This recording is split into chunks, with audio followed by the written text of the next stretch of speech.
Dr. Greger. Dr. Michael Greger. Dr. Michael Greger. Dr. Michael Greger. We've got Dr. Michael Greger here. Please join me in welcoming Dr. Michael Greger.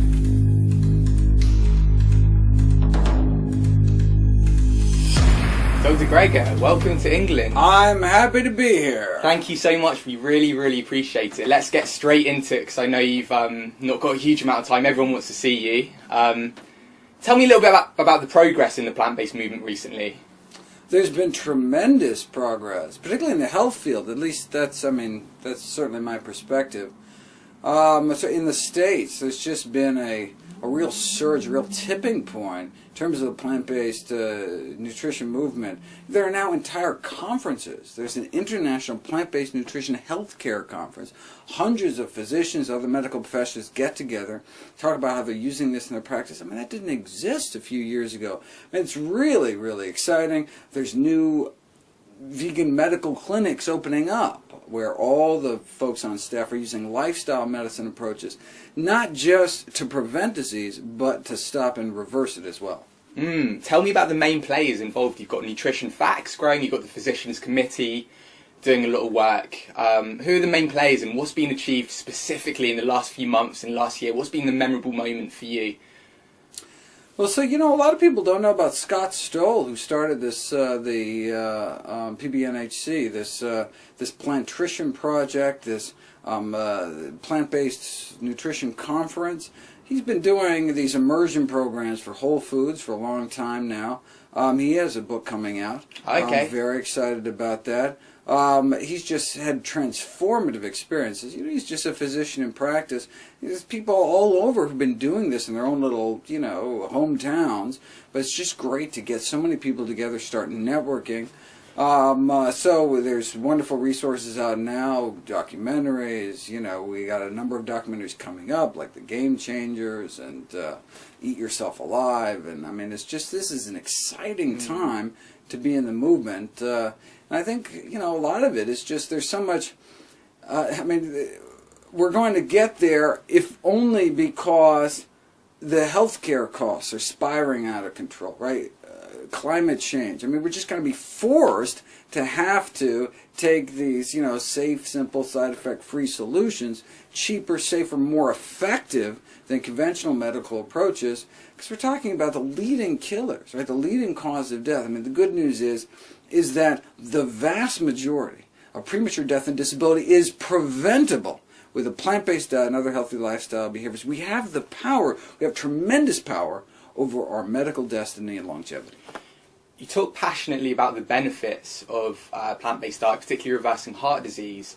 My old boss, he was a professor of epidemiology called Professor Tim Spector. He said he met Dr. Dean Ornish. Dr. Dean Ornish said, the thing with the plant-based movement is you get the sense you're either with them or against them. We're going to talk about that in a minute. But also what he said was there aren't any large randomised control trials. He said, Dr. Dean Ornish, show me the large randomised... Why aren't there any? If we've known about this since Pritikin's day, where's the data, the large randomised control trials? Well, look, I mean, Ornish published his first RCT, randomised control trial, July 1990, in The Lancet, the most prestigious medical journal in the world. There it was, black and white, proving with quantitative angiography that we can reverse heart disease, open up arteries without drugs, without surgery, just a healthy plant-based diet and other lifestyle changes. There it was. Right? So we've known about it for decades, but there it was, published in some of the most prestigious medical journals in the world, The Lancet, JAMA, yet what happened? Nothing. Hundreds of thousands of people continue to die of a reversible, preventable disease. So it's being ignored. It's being lost down the rabbit hole and ignored. I said, well, wait a second. If effectively the cure to our #1 killer could get lost like that, what else is there in the medical literature that could help my patients, but just didn't have a corporate budget driving its promotion? I made it my life's mission to find out. That's why I started nutritionfacts.org, and that's why I wrote my new book, How Not to Die. What I find very interesting is you say the system needs to take on board this message, but the whole point of Nutrition Facts was to go round the system. Tell me a little bit about the democratization of information and the role that's played and why that's been good for the movement, I guess. You know, when I started out, I started out ignoring the general public and going straight, trying to train the trainers effectively, going around speaking at all the medical schools in the States to try to, get the next generation of doctors educated. But then I realized that's a slow way about it. We don't have time. People are dying now. I don't need to, for another 10 years for them to kind of slowly take over the medical system. People are dying now. We need to take this directly to the people. And thankfully, thanks to the internet age, we now have this democratization of information. Now everyone has access. Before, the doctors had a monopoly on information about health. And so, Big Pharma, the food industry, all they had to do is get to the doctors. The tobacco industry, as long as they could get the AMA on board by writing them checks for $10 million, and so they came out opposed to the Surgeon General's report against smoking in 1964. As long as they control the doctors, they control the health message. No longer. Now, people can get to the science directly, educate themselves, and we can't wait until society catches up to the science, because it's a matter of life and death. USDA, I've read their mission is to expand markets for agricultural products. But at the same time, they're coming out with the dietary guidelines. Is that one of the challenges you have in the States? The USDA has an inherent conflict of interest. The U.S. Department of Agriculture, look, the same thing happened here in Great Britain, right? There was the Ministry of Food and Forestry, right? And then the mad cow debacle came, and they basically dissolved the department, right? Put food safety in charge of, medical professionals in charge of food safety instead of agricultural professionals.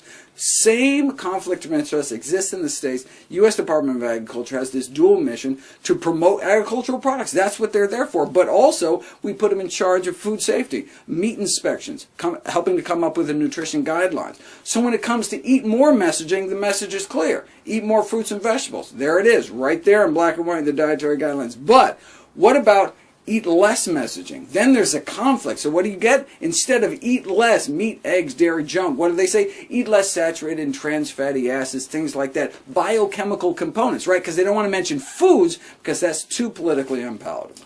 But they'll mention vegetables, they'll mention fruits. Well, they'll mention fruits and vegetables because it's an eat more messaging. Yeah. Everybody's happy. Promote agricultural products and promote health. If they can do it without undermining the profit motive, they'd be happy to make the American public healthier. In your book, you use words such as drug lords, quite conspiratorial words, some would argue, when you're talking about the medical industry. I think I saw that in the preface. Can you just explain a little bit about how corrupt the medical industry is in the US? It's kind of related to what you've talked about already. Well, there's a number of barriers for doctors. So you say, okay, we understand why some of the mainstream medical associations are sucking up to industry because they're being sponsored by Big Pharma, for example. But why aren't individual doctors speaking out? Well, there's a severe nutrition deficiency in doctors in education. We just weren't taught this in medical school, so we graduate without these powerful tools in our medical toolbox. We just weren't taught how to teach people to take better care of themselves, right? But of course, there's other barriers. There's lack of time, lack of reimbursement. Doctors aren't paid to tell people how to take better care of themselves. And also, there's much of medical education, both during medical school and postgraduate medical education, is paid for by the drug industry. I mean, the number one reason people go to their doctor in North America is what are called blood pressure checks. And they keep going to get their blood pressure checked so they can tweak the blood pressure medications. And so that's a boon not only to Big Pharma, which sell these chronic disease drugs that people take every single day for the rest of their lives because they're not actually treating the cause of their disease, right? Because they're not actually changing their diet. So they need to be treated every day for the rest of their lives. So it's the boon to the Big Pharma, but also that's where the doctor's getting their next BMW from and sending their kids to college. I mean, it's the bread and butter of the GPs, of the primary care docs, is these blood pressure checks, which wouldn't be necessary if they didn't have high blood pressure. The number one killer risk factor in the world, 9 million people dying of high blood pressure, a disease that need not occur if a plant-based diet, something we've known since the 1920s. Do you think people are ready to receive that information? Because you talk very passionately about the science. The science is clearly there, but are people ready to take that on board? there are people ready. Not everybody's ready. Look, there are still people who are smoking cigarettes. I mean, who to this day doesn't know that smoking's bad, right? But there's been this tremendous drop in smoking. The peak year was 1964 in the States of smoking per capita, about 4,000 cigarettes a year. But most Americans smoking about half a pack on average a day. That was the peak year. What happened in that year? Surgeon General's report. As soon as the government came on board, now it took 7,000 studies before the first Surgeon General's report came out in 1964. You think after the first 6,000 they could have given people a little heads up or something? No, 7,000, 25 years, 7,000, countless smoker deaths. Finally they came out. They finally acknowledged what we've known for years. Smoking causes cancer, and what happened? Smoking rates have dropped every year since. Right? So now, last year, the World Health Organization comes out, the IARC, the official body which determines what causes cancer, what doesn't cause cancer, came out. Processed meat is a class 1 carcinogen. We know processed meat causes cancer as much as we know that smoking causes cancer, asbestos causes cancer, radiation causes cancer. Yet, people continue to send their kids to school with these lunch meat products, chicken nuggets, these processed meat products. We regulate tobacco. There are warning labels on tobacco. There should be similar regulations to protect people from processed meat. Timescale, what do you think? Smoking, it took, you're saying, 50 years between when the science was known and when the institutions acted upon that.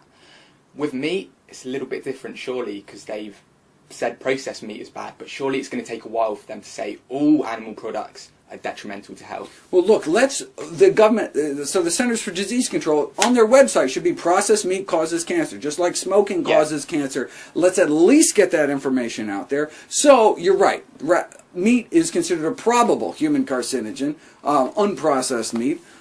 Good enough for me. I'd rather stay away from probable human carcinogens as well. But look, let's start with a low-hanging fruit. We know bacon, hot dogs, sausage, lunch meat, turkey slices, chicken nuggets. These foods cause cancer. We're certain of it. We have scientific certainty, consensus among the scientists, the expert committee that came together to determine this. Let's get that out of our diet.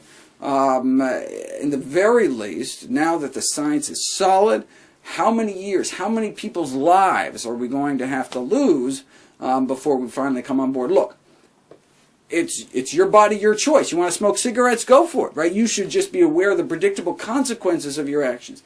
It's up to each of us to make our own decisions as to what to eat and how to live, but we should make these choices consciously, educating ourselves about the predictable consequences of our actions. You talked earlier about the barriers. I want to talk about low-carb diets. I know you've written a book on low-carb diets. I know you've talked about them before. I don't really want to get into the science. You've done that. But I want to know whether you think these physicians recommending meat-based low-carb diets, do you think they're actively putting this misinformation out, or are they just misinformed themselves? Is it a lack of integrity? Yeah, so that's a good question, right? So, I mean, at a certain point, it doesn't really matter, right? Whether they're doing it just to sell books, or they're doing it because they've deluded themselves into thinking that this is true, and they haven't really looked at the science. Either way, what they're doing is they're harming people, right? And so, yes, people love hearing bad news about the good news about their bad habits. So, that's how you sell magazines. Butter is back, something like that. But you're selling the public short. The public deserves and needs to know that there is a consensus among the nutrition scientific community going back decades about the foundations of healthy eating and healthy living, and that is more whole plant foods like more fruits and vegetables, and minimize their intake of animal foods and processed junk. Have you had any backlash or hate from anybody about what you promote? Like, for example, from the low-carb doctors? I'm sure. You're sure? Stories? So, for example, the Atkins Corporation, when I came out with my book against low-carb diets, sued me for libel. I was making libelous statements against Atkins. Saying his diet was bad. Of course, he dropped dead before they were able to carry out their lawsuit, and they went bankrupt 4 months after the book came out, so they weren't able to. But I published the attorney letter online with a point-by-point rebuttal. So I encourage the meat and junk food industry to sue me. I could use the extra traffic. Are you worried though? Because you do realise you're messing with an industry that's bigger than oil. There's been wars over oil. How much resistance can we expect from the meat and dairy industries in the future? Well, look, the meat and dairy industry, they don't wake up every morning and say, how can we kill people, how can we kill animals, right?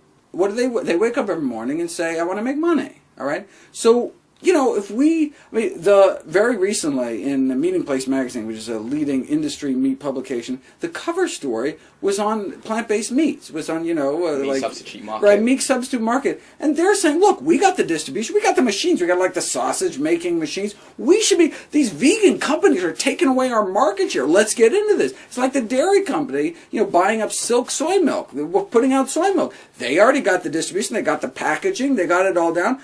They don't care. In fact, it's probably easier to make soy milk. You don't have to deal with the manure. You don't have to deal with all that. I mean, it's just inefficient, right? From a purely capitalist standpoint, to make an egg going through the chicken and all the feed and all the hassle and work, why you could make egg-free mayonnaise and there we go. I mean, it's like it's cheaper, it's safer. So these industries are jumping on board. So they just want to make money. And we show them a different way to make money. They'll make money in a different way, right? Coca-Cola executives don't wake up and say, how can we make little kids fat? They say, how can we make money? Well, let's take the cheapest possible ingredients, like sugar, because the taxpayers subsidize the sugar industry, charge a couple bucks for it. They make a lot of money. Junk makes a lot of money. Broccoli doesn't make a lot of money. But if people buy broccoli, people stop buying this junk, we can shift the industry over. Vegan junk, you mentioned a lot of corporations are doing well, starting to affect the economy. You've got Follow Your Heart making vegan eggs. You've got, I can't remember the other a lot of companies, that's what I'm trying to say. Do you support those companies, and do you think the mock meats they're making are healthy? Well, they're healthier. So certainly, I consider them transition foods. Great ways to get people to move over. Most people who have developed this palate, it's kind of the standard Western diet, they can't go straight to salads and lentils and sweet potatoes. I mean, it just wouldn't taste. It's just, they have a history. They've developed this certain kind of palate. So we can say, look, everything you enjoyed before, you can enjoy. You like burgers, we got veggie burgers. You like we got anything you want. You like ice cream, we got ice cream. Like anything. Okay. That's great. That's a way to slowly shift the market, shift people over. But I just don't want people to stop there. I want people to continue to improve their diet. So sure, cholesterol-free, less saturated fat, etc. But even better, the more whole plant foods we can get into our diet, pack in, the healthier we'll be long term. What I wanted to get into was I wanted to know your thoughts on the vegan community. How do you feel we are representing ourselves at the moment? Do you think we should focus on health? Or, because what I'm trying to say is the mainstream think we're really wacky and that kind of thing.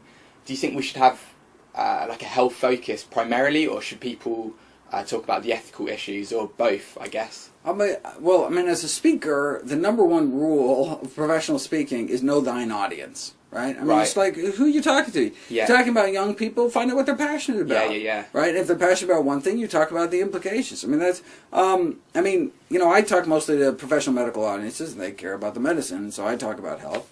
But for people that don't care about health, I don't bring up health. You got to know who you're talking to. You're talking to women, you talk about breast cancer. You're talking to men, you talk about prostate cancer and erectile dysfunction. You talk to young people, I talk about acne. I talk about athletic performance. I talk about things people care about. I'm not going to talk about, acne to the 80-year-old who's got crushing chest pain. But, it's just...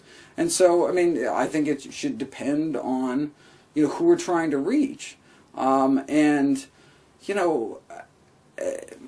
Frankly, the health argument, we have such this overwhelming balance of evidence and support, then it's like, who doesn't want to be healthy? It's like, that reaches everybody. Does it reach everybody, though? I don't think it does. Some people care about animals, some people don't. Yeah. Who doesn't want to live a long, healthy life?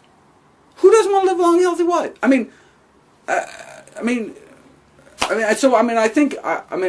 don't know. But look, I've got a bias. That's just my background. So you've got a bias. Do you think that affects your credibility? That you've got the whole vegan thing has come up on your Wikipedia page. It says, I'm playing devil's advocate here, Please. But on your Wikipedia page it says some people criticised you for cherry picking because you've got vegan motives. Have you tried to kind of cover up the whole animal thing because you want to keep that credibility and just make it health?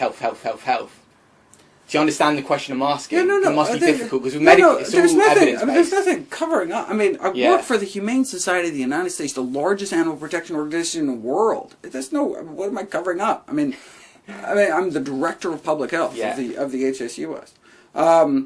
But, I mean, in terms of cherry picking, I mean, that's like the tobacco industry saying, you know that American Cancer, and they've actually said this, American Cancer Society is cherry picking. They're only talking about the studies that smoking says is bad for you. We've got a stack of 100 studies, and they actually went to Senate subcommittee hearings, 100 studies that say smoking is not just harmless, but good for you. Why doesn't the American Cancer Society ever talk about all the studies showing that smoking is healthy for you?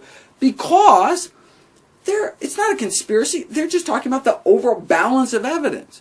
And they want to reflect what the balance of and the balance of evidence shows that smoking is bad for you. So that's what they present to the people. The same thing with a plant-based diet. The balance of evidence suggests that these are healthy foods, these are unhealthy foods. The more we can eat over here, the less we can eat over here, the healthier we may be. There's only one diet ever been proven to reverse heart disease in the majority of patients, a plant-based diet.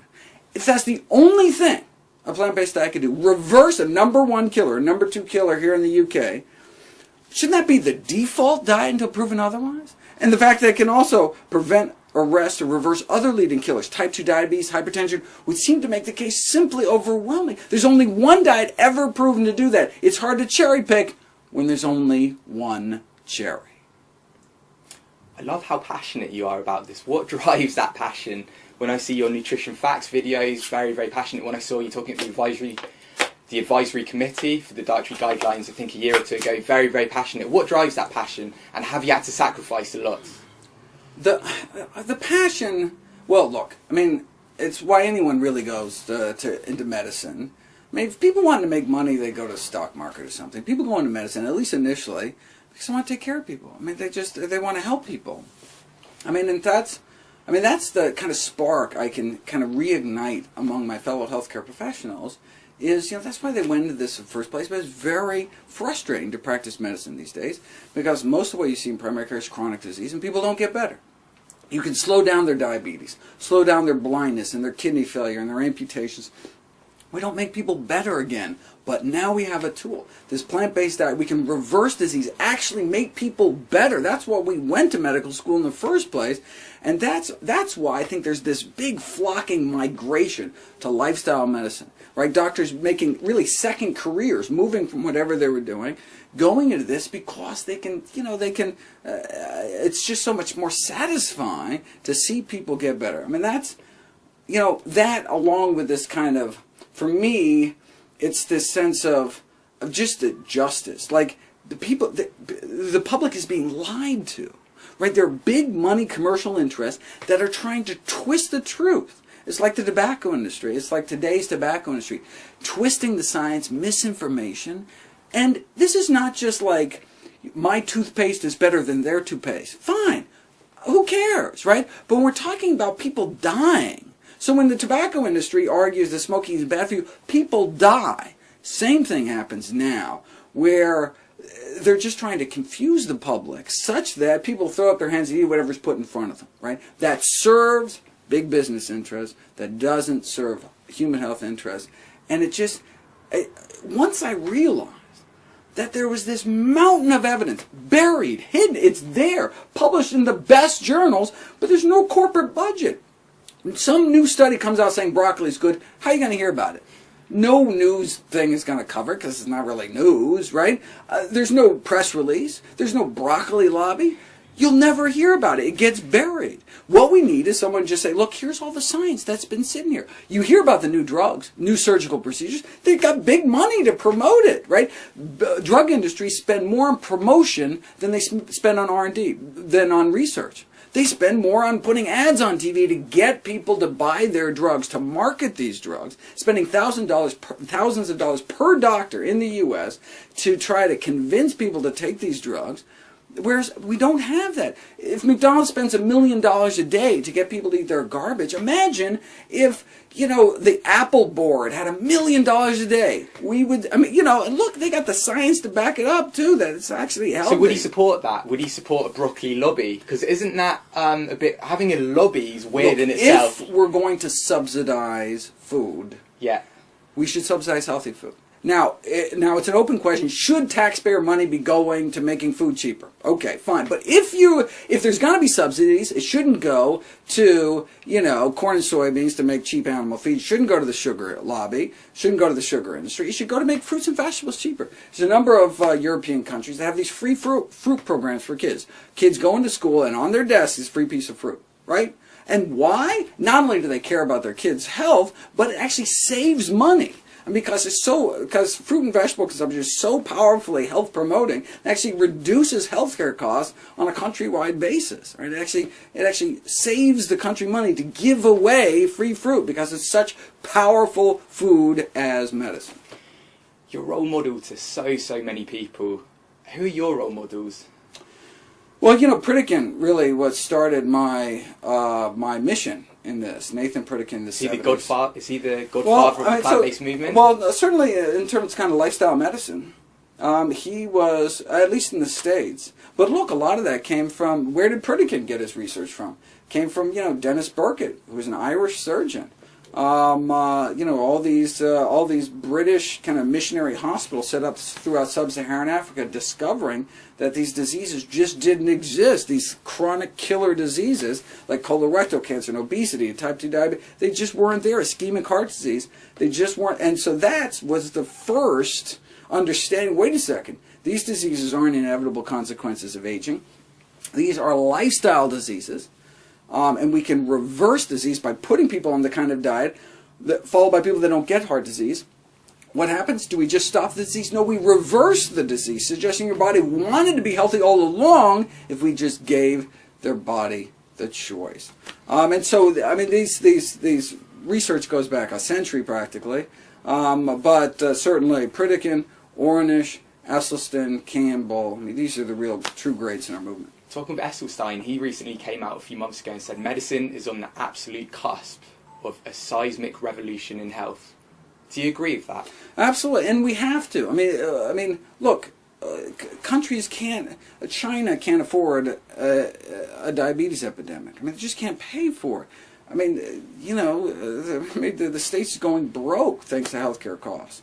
And so look, these large corporations. I think this kind of plant-based movement has an anti-corporate bias, but you need to realize some of these corporations are going to be leading the charge. They self-insure their employees. You have these big corporations. They pay the health insurance for their employees. And if you can prevent a few cases of diabetes, all of a sudden you did huge things for the bottom line. These are some of the companies like Kaiser Permanente that are really leading the charge because it's just going to make them money, right? It makes sense from the bottom line in terms of the kind of the health insurance industry saving money, and so what saves money also is healthier. And so same thing with like the egg-free mayonnaise. Hey, it's cheaper and it's safer and it's healthier. And and so when you have that kind of Venn diagram of it makes people money and it's healthier, well, then there you go. You've recently written a book. It was included on the latest New York Times bestsellers list. It was called How Not to Die. Are you scared of dying, Dr. Greger? Of course I'm scared of dying. I still have a lot of work to do. So I hopefully won't get hit by a bus. I do a lot of traveling. Traveling's not safe. I do a lot of driving. Driving simply isn't safe. I try to, I wear my, seat belts and bike helmets, practice safer sex and all this, but look, you gotta take care of yourself. I'm a little scared of the sleep medicine research because my sleep deprivation to get things done is impinging on that. I just try to pretend it doesn't exist, but... Thank you for the interview. We really appreciate your sort of tenacity and propensity to work so hard to get this message, to amplify this message out to so many people. So it's really, really appreciated. Lives are in the balance. Thank you so much. Keep up the good work yourself.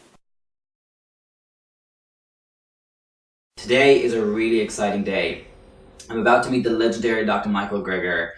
For those who don't know, he is founder of Nutrition Facts and author of the New York Times best-selling book, How Not to Die. Now, not only am I about to meet the man, he is actually coming to my home to do an interview for YouTube. The level of excitement on a scale of 1 to 10, 10 being crazy, super duper excited, I'm at about 57 and rising. I can't wait to meet the man.